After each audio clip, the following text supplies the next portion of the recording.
For over the past 4.5 decades, the Volkswagen GTI has held a special place in the heart of enthusiasts around the world as essentially the quintessential hot hatch. In fact, when the company introduced the latest Mark 8 generation to America in 2022, they really raised the bar, giving this car more power, an updated MQB architecture, and a brand new interior with their latest software. Now, of course, 3 years later, it's time for Volkswagen to give the latest GTI its first round of updates. And as you can see, they're pretty small, which revolve around some updated exterior styling. And on the inside, we get a brand new infotainment system with their latest software again. However, the screen has now grown to nearly 13 inches. So today we're actually out here at Summit Points Motorsports Park in West Virginia because we're able to get the new GTI out on the track and on the street.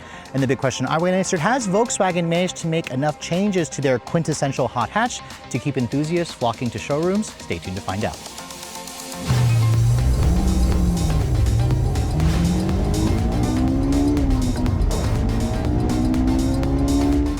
Now, before we start talking about the exterior styling changes, this is a GTI, so I figured we'll start with what's going on underneath the hood. And this is where typically I have things to talk about with more power or updates to efficiency, but this is where Volkswagen pretty much kept things carry over if you guys have a pre-refresh model, which is not a bad thing. The GTI has always had just the right amount of power. So what you're gonna find here is the same 2-liter turbocharged gasoline direct injection 4. It's known as the E8 888 Evo 4. So it's in its 4th generation.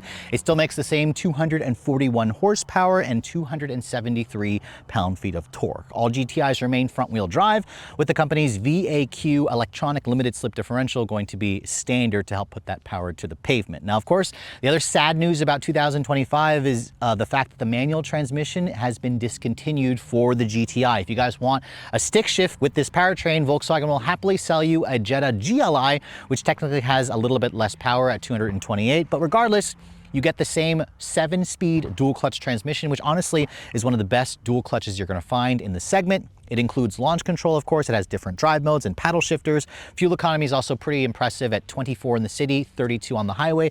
With its 13-gallon fuel tank, you're looking at around 370-ish miles of range. That is, of course, on premium gas. Although Volkswagen says you can run this on regular safely, it'll just make a little bit less power. Now, the company says 0 to 60 should happen in around 6 seconds. We'll try it out when we get out on the road. This vehicle has a top speed of just under 130 miles an hour. So again, there's a reason to buy a Golf R. It gives you nearly 90 more horsepower versus this. But the beauty about the GTI is this is a front-wheel drive car, and it's actually pretty lightweight. At just under 3,200 pounds, this is a solid 300 pounds lighter versus the Golf R, so this is, again, the lightest version of the GTI, at least for now. But let's go ahead and close up the hood, which, as you can see, is still held up by a prop rod, but at least they added an engine cover versus the one that I tested about 2 years ago, and talk about the exterior styling. Now, first of all, this color is called Moonstone Gray. Volkswagen offers a choice of 6 different colors. King's Red's probably the most well-known. There is a new slate blue metallic, which is a new color this year in addition to a new silver exterior, but this is kind of like a very classic combination. It looks good with the standard GTI styling elements here. You can see the headlights. They're their latest IQ Light technology, which have a mechanical motor that actually swivels the headlights in whatever direction you have the wheel turned. Those adaptive headlights are now included on the SE trims and up. Previously, you had to get an Autobahn, but now they've filtered it down to the SE trim. You can see the headlights have a slightly different look with their new light signature. They have the signature red line with an LED turn signal. You have the LED illuminated light bar just below the red line. And of course, the Volkswagen logo is now illuminated this year. It gives this vehicle a much more distinctive light signature at night.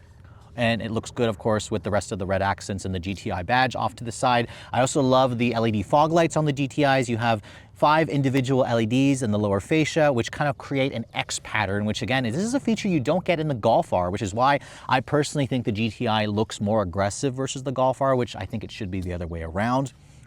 This Moonstone Gray with the flat, the matte black in the front bumper with the integrated air intakes, of course, with the kind of honeycomb design, certainly makes it look very cohesive, but also relatively aggressive, although in terms of its dimensions and size, this is actually not a big vehicle. Width-wise, it's around 70 inches wide, which is a good couple inches narrower versus some of its competition. The vehicle has just under 5 inches of ground clearance as well. So again, this is a traditional hot hatch in the sense. Now, moving around the side profile, you can see this is just a refresh. So dimensionally, this car hasn't changed with a 103.9-inch wheelbase, a 168.9-inch overall length.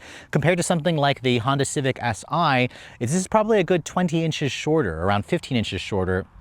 versus also something like the Elantra N. So this is a really small vehicle, and it really shows in the footprint of the car, which also makes it relatively easy to drive. Now looking at the wheels, you can see the Autobahn package is what rolls in the 19-inch wheels. And you can see there are a new design this year, which kind of have that horseshoe-like shape. So this is kind of like a heritage style wheel. GTIs have always had kind of like a horseshoe shaped wheel. Riding on a 235 by 35 R19 Hankook Ventus S1 Evo summer performance tire. These tires are 10 millimeters wider versus what you get on the 18-inch wheel. The brakes are around 13.5 inches.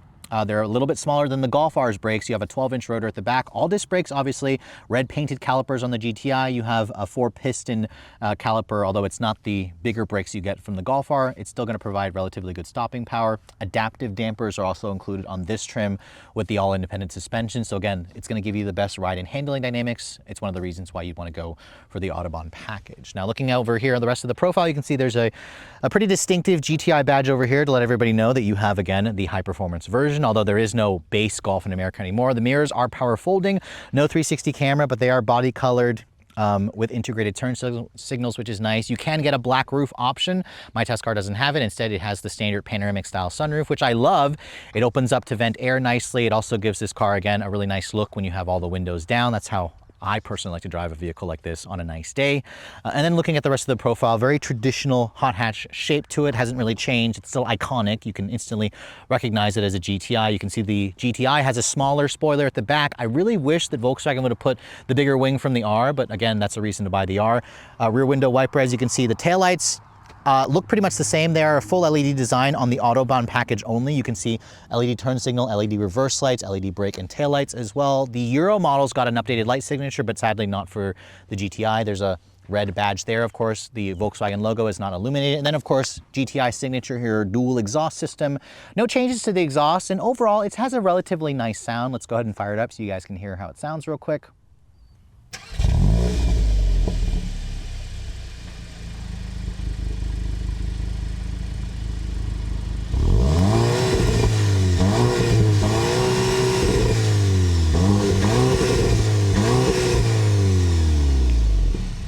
And while it certainly isn't going to sound like an aftermarket exhaust, it has a deep, throaty growl to it, much better versus the last Civic Si that I actually tested. Now, looking at the cargo capacity, this is, again, only offered as a 5-door hatch.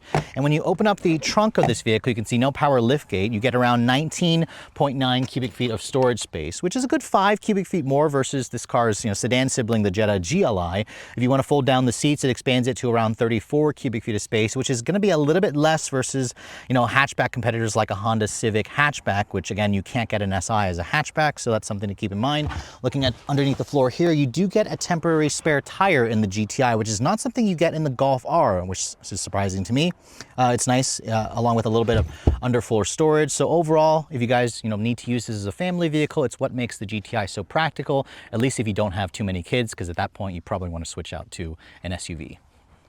Now moving on to the interior of the updated 2025 GTI. Before we start talking about the rest of the interior, I want to show you guys the seats. As you can see, these seats are included with the Autobahn package, and I absolutely love the color combination. This is their black Titan leather, which has a combination of a gray. There's red contrast stitching and piping. The seats are, again, more aggressively bolstered, unique to the GTI, and you also get a 10-way power driver's seat with 3-person memory. These seats are also heated and ventilated, so that's a reason to spend the extra $3,000 over the SE to go for the Autobahn package. I also love the GTI embossed in the actual seat backs. These are really comfortable, supportive. They hold you in place nicely, but they're not too constrictive. If you guys are a little bit of a wider frame, I really appreciate these seats for everyday comfort.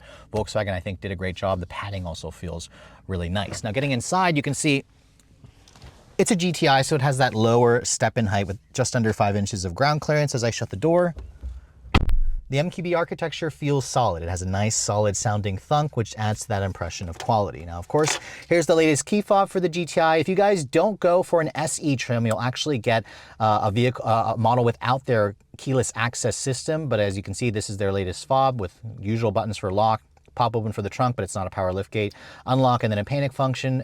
I would have liked to see like a GTI badge here. The Golf R actually has an R badge as opposed to the Volkswagen logo, but it's a nice size key that feels relatively premium. When you want to start the vehicle up, you can see the start-stop button is here by the shifter.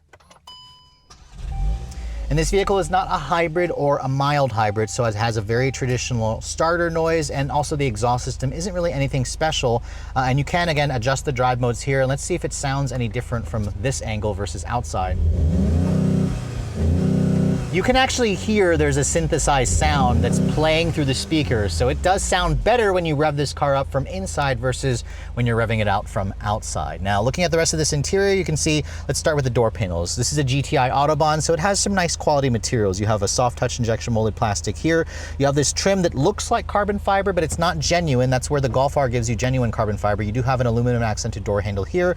Window controls, they are one touch up, down for all four with the typical high quality window switches. The mirrors are power folding. They're also heated, which is nice. And there's also a padded armrest here. The lower portion of the door panel is hard touch plastic. There's also some carpeting material in there for your storage, which is nice. And then if you look at the steering wheel, you can see this is the latest GTI steering wheel with the flat bottom design. It also is a heated wheel. It has paddles behind the steering wheel as well. And then there's also a manual tilt and telescoping function, which allows you to get a nice comfortable driving position. The big change with the steering wheel is the fact that they got rid of the touch sensitive buttons, which was an area where enthusiasts really complained. Volkswagen now has replaced it essentially with traditional push buttons here, which are definitely nice, well labeled. There's a lot of buttons here, but it basically allows you to control the fully digital 10.2-inch cluster display there. You can also adjust your audio, the cruise control information. The Golf R technically gets the older steering wheel with the touch capacitive buttons. So it's nice, you know, that the GTI gives you that more traditional look and feel. Now the Autobahn also includes a heads-up display, which is great. You have a soft touch injection molded plastic on the upper dash material, which kind of goes into the passenger side as well. More of that faux carbon fiber trim.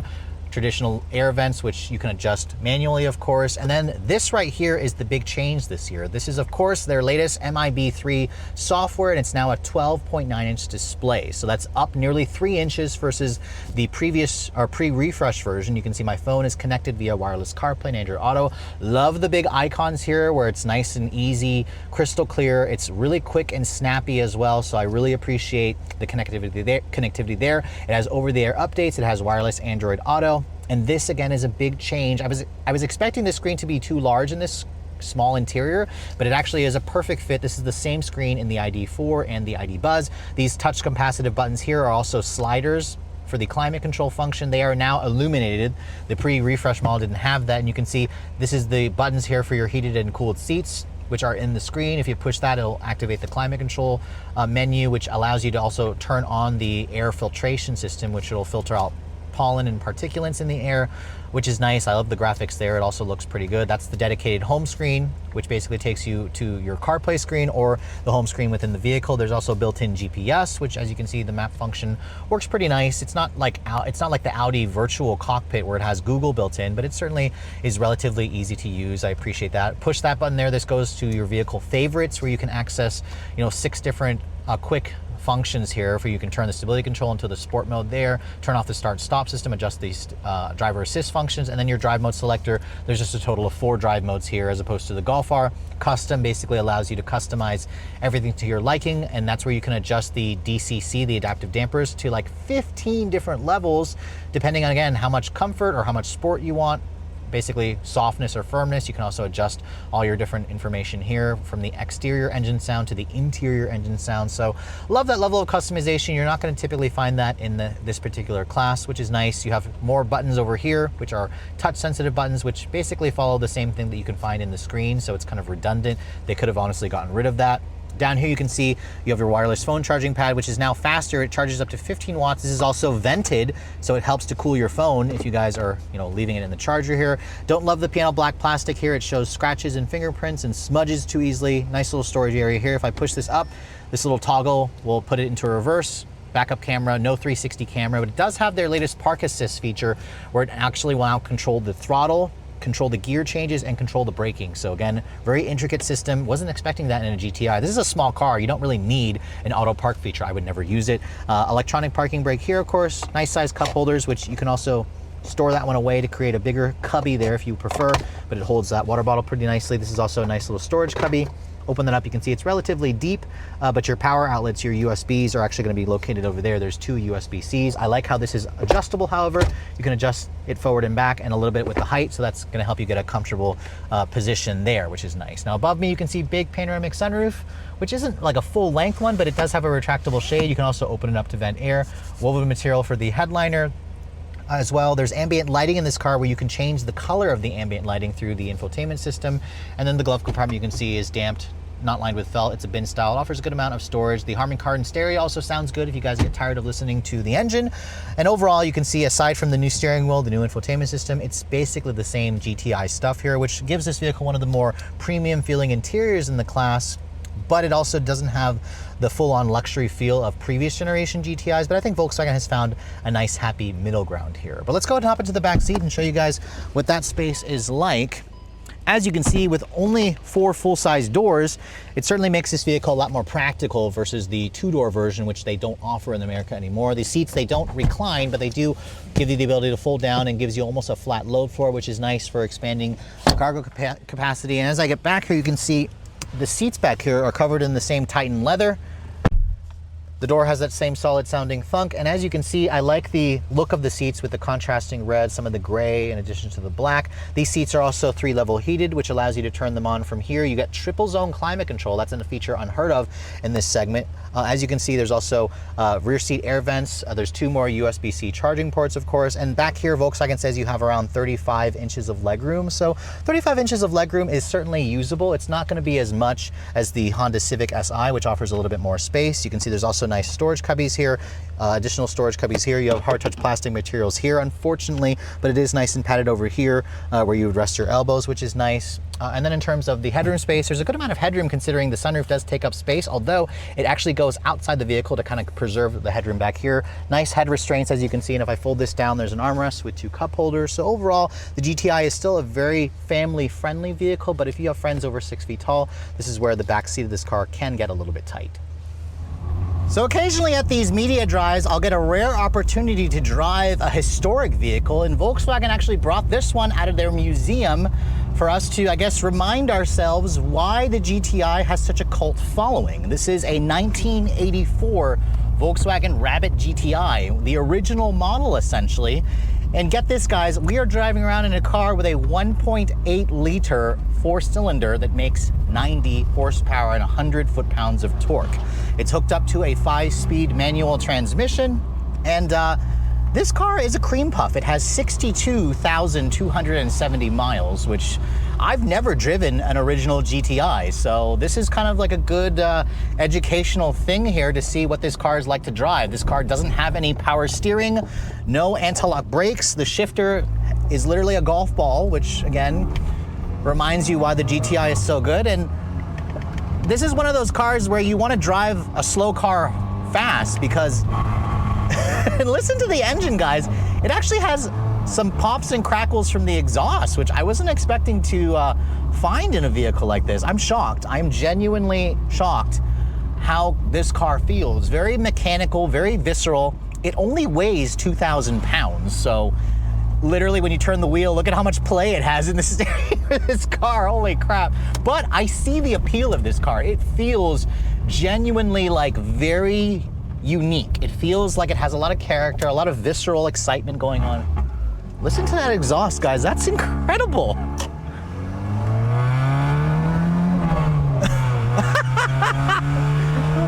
Not very fast, but listen to that.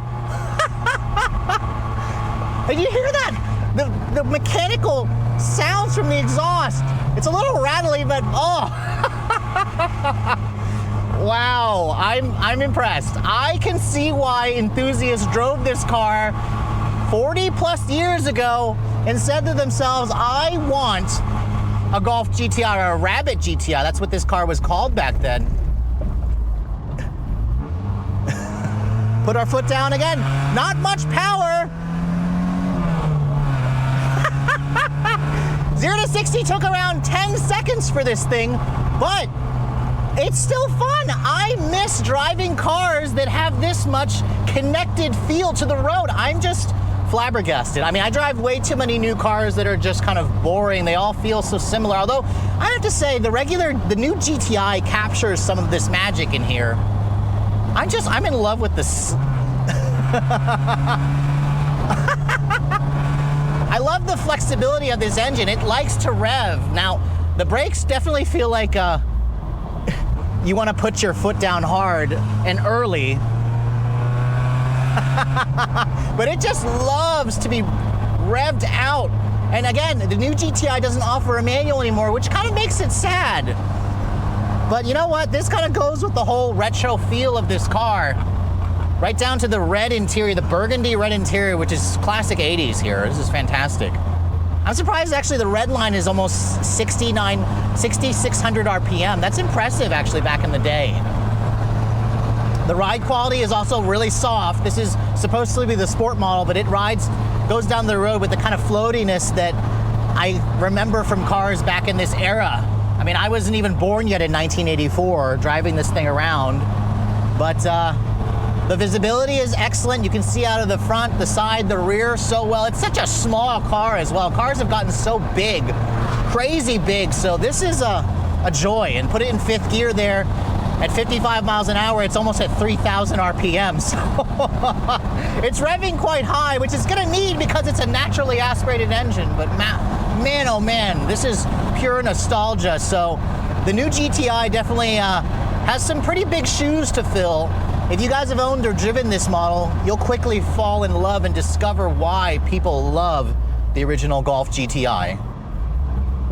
So here we are behind the wheel of the new GTI, and the first thing I want to test out is the 0 to 60. This car does come with launch control. To engage it, you put everything in sport mode, turn off the stability into a sport mode, and then brake torque it.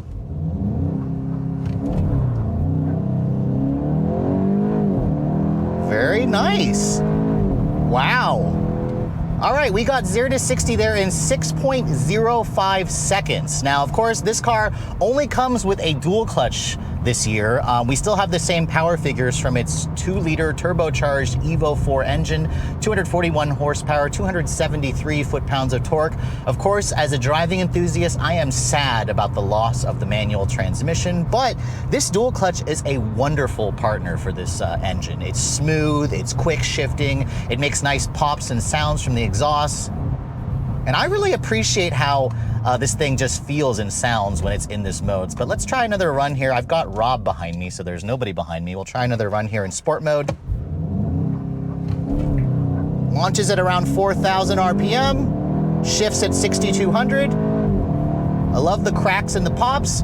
5.96 seconds there. 5.96, we'll take that as our best time for now. I'll wait until I get one back home to test for a full week, but what I love about the dual clutch is it builds up the revs to 4,000. Volkswagen says they've tweaked the transmission to allow for a higher launch, but they've also, again, adjusted the traction control to give you that power to put the power down. And the last GTI I drove was a 6-speed manual, which was good. However, it had trouble putting the power down, if I remember correctly. That was almost 2 years ago. And this just kind of launches pretty easily. I mean, it's got that, of course, that VQA or VAQ, which is their electronic limited slip differential. It's not a true mechanical system like it is on something like the Civic Type R or Hyundai Elantra N.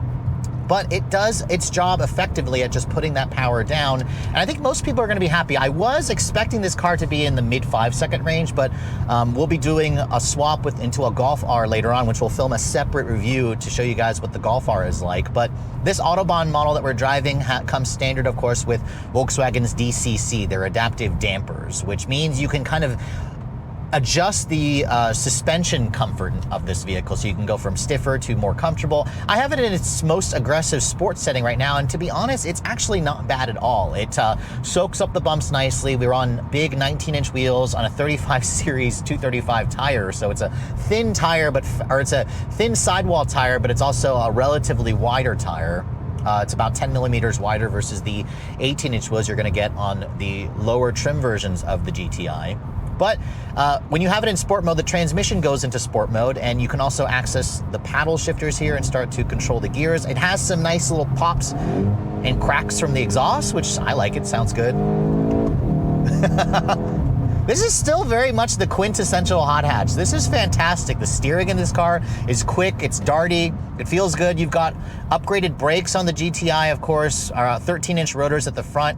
The Golf R is going to have slightly bigger rotors, obviously, but it feels confidence-inspiring. The suspension is nice and compliant, even though it's like on its stiffer setting. The steering is quick, electric power assist, obviously. It gives me some decent feedback, actually, through the front tires, and that's kind of where the GTI reminds you it's a driver's car.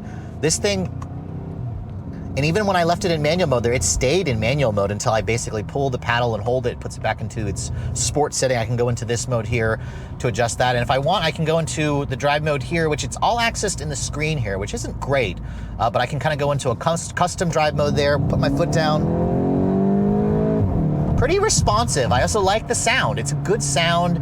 Now, I'm hoping the Golf R that we switch into later will have a little bit more bite, but this is better to me versus the last Honda Civic Type R and SI. It's not quite as, you know, engaging and visceral as the Hyundai Elantra N. That's kind of the benchmark in terms of sound.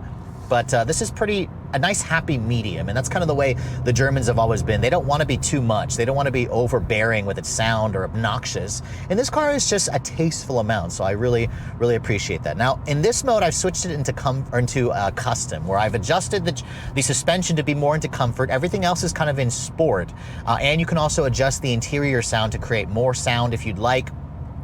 I really like the ability to kind of customize this, and you get the adaptive dampers, which you can't get on some of this car's competitors. So it makes for a really easy daily driver, and that's always been the beauty about the GTIs. You can daily this thing all day long on longer trips on the highway, and you can also take it to your favorite track. Now again, it is still a front-wheel drive vehicle, which is not the ideal setup as an enthusiast for track driving, but this is still one of the better driving front-wheel drive hot hatches out there. I mean, the Elantra N is really good. The Civic Type R is the best, I'd say. Same thing with the Integra Type S. But Volkswagen does a pretty good job here. I mean, they have been building hot hatches for 40 plus years, so that doesn't surprise me that it's like that. Now, the seats are also extremely comfortable. I love the Autobahn seats here with their sport seats. They have nice aggressive bolstering, but it's also not too aggressive to where if you're fat and you know, are constricted by the seats, you don't feel that. At least for me, they feel still loose to me, but still very comfortable. The ride, like I said, is good. The quietness of this cabin also is good. If you want to turn off all the synthesized sounds, this vehicle actually has a relatively quiet cabin. I didn't hear much in terms of road and wind noise. We are on summer tires. I believe they're Pirelli summer tires, and they are a little bit louder versus, you know, if they were a Michelin summer tire, but that's kind of, again, a personal preference of mine. But I'm just amazed at how good this car is to drive. I mean, yes, there are faster cars. There are fully electric cars that will smoke this thing. There are SUVs that will smoke this thing, but nothing quite feels the same as a GTI. It feels very much at home. I mean, I owned a GTI for about 2 years, about a little over a decade ago. It was a Mark VI with a 2-door manual transmission, a combination that you cannot get in the US anymore.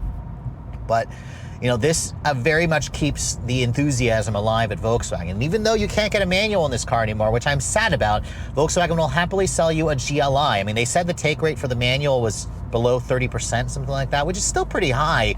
But if they're going to offer this car and kind of streamline it and keep the price, you know, more reasonable, they have to kind of, you know, discontinue a option that people aren't really choosing, and that's the manual transmission. It continues to get lower and lower. Now, in terms of fuel efficiency, this car is rated at 24 in the city, 32 on the highway, which is not bad. We have around a 13-gallon fuel tank. When I got into this car, it was showing around 375-ish miles of range. Now it's showing 380 because we drove mostly on the highway. It's showing 28, but again, this is a very brief, quick media drive for this vehicle. I'll have to wait until I get one back home. GTIs have always been fuel efficient. This car does lack a 48-volt mild hybrid system, which you might find on the Audi equivalent of this vehicle. Although, again, it's a Volkswagen, they have to kind of save a few things. But what I do love is the new infotainment system. This big screen with the CarPlay, of course, built in is around 3 inches larger than the previous model, and that was kind of my biggest gripe, is the software behind the old GTI needed work. This model here, much improved. I mean, it's the same software in the latest ID4 and the latest ID Buzz. The screen looks fantastic. We have illuminated sliders now, although I would have still liked a volume knob. And you also have actual buttons here on the steering wheel. With this beautiful flat bottom steering wheel, it's a heated wheel. I have heated and ventilated seats. And it's just really nice. There's not very much to complain about with this car, from its good ride quality, its comfortable seats, its quieter-ish interior, good visibility all around. You've got their driver assistance with adaptive cruise, lane keep assist, all that is standard. So if you guys are, looking for essentially an all-purpose vehicle that can do it all, that's fun to drive, that's comfortable, that's spacious enough for either a single guy or single girl, maybe with a spouse and maybe one kid, the GTI is still very much that vehicle, and it feels as refined as ever, especially if you guys are coming from some of its competitors. This has a much more livable demeanor that just is very befitting of a GTI. So here we are out on the Jefferson track here at Summit Point Motorsports Park, and we are in the latest GTI Autobahn. Of course, this car only comes with the dual clutch transmission now. We are on sticky summer performance tires from Hankook, 19-inch wheels. We've got the adaptive dampers. I have the car in its sports setting. And this is, it's been a few years since I've been on this track here at Summit Point, so I'm gonna mostly take it easy. We just want to talk about how the GTI feels in a condition like this, because it's a front-wheel drive hot hatch. You don't necessarily expect it to be, a really great track toy, but this is where Volkswagen, shows that they are a driving brand. They really care about driving enthusiasts. A little bit of understeer there, as I expected for a front-wheel drive car. I have the stability control in the sports setting here, so it basically allows the tail to step out a little bit more. Sounds pretty good though. It's pretty strong brakes as well. The GTI just feels relatively light, actually. I'm surprised at how nimble it feels. The turn-in is nice and sharp. Put my foot down here. This is where it could use some more power. But that dual clutch is a great transmission. It's just a willing partner for this vehicle. So love the overall progression and the feel of this car. It just kind of gives you confidence. You can really enjoy this thing and just drive it, whether you're, a really expert driver, whether you're somebody that's just kind of a noob.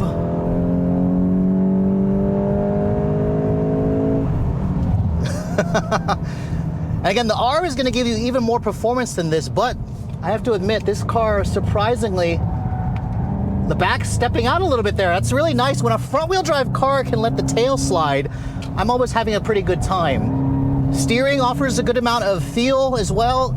It's quick response. The chassis feels nice and strong.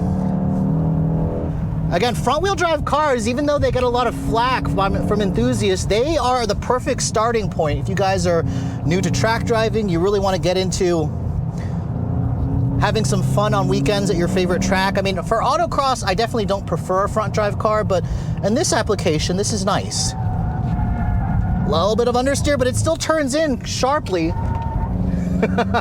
Come on, let that back step out. This is fun.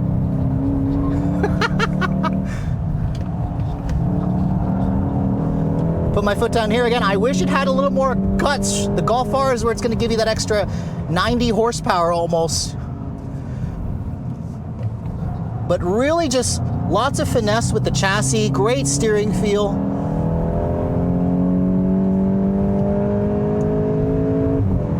Good spacing with the transmission, also with the gears. I mean, 7 speeds I think is the perfect amount for a car like this, but yeah, I'm enjoying it. This is surprisingly a good car right out of the box, and it really just shows you that the GTI can easily do what it needs to do, obviously. So fun car, very fun car.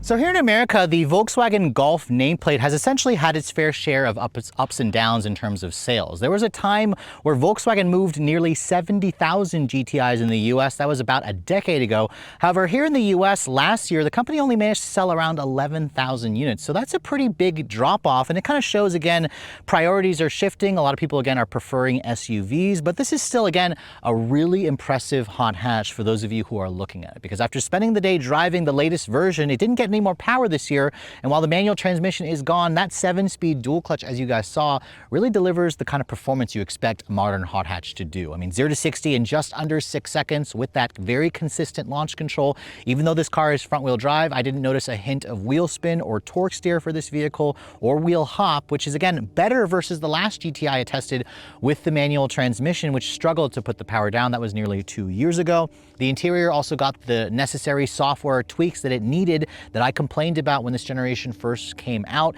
It's much better in terms of its graphics, in terms of its processing speed. I love the wireless CarPlay and Android Auto. I also love the big 13-inch display. It just looks really impressive and modern. And even though this vehicle does lack a volume knob, they did again improve the steering wheel by adding those actual hard buttons as opposed to the touch capacitive buttons. The seats are also comfortable. The interior feels refined, much more premium. The backseat offers a good amount of space, and the trunk is certainly very usable. Now, of course, if you guys are looking to put a GTI in your driveway, this is where unfortunately the GTI has gotten more expensive over the years. I mean, I remember there was a time where you can get this car for around $25,000 at the base end. However, if you guys want to get into a new GTI today, they are heading to dealerships basically next week here in America, and they start at around $32,700. So again, the price of this vehicle has gone up by about $1,000 versus last year's version of the GTI. There are, of course, more features. The new infotainment system certainly makes the price jump worthy. Now, if you guys are also looking at a GLI,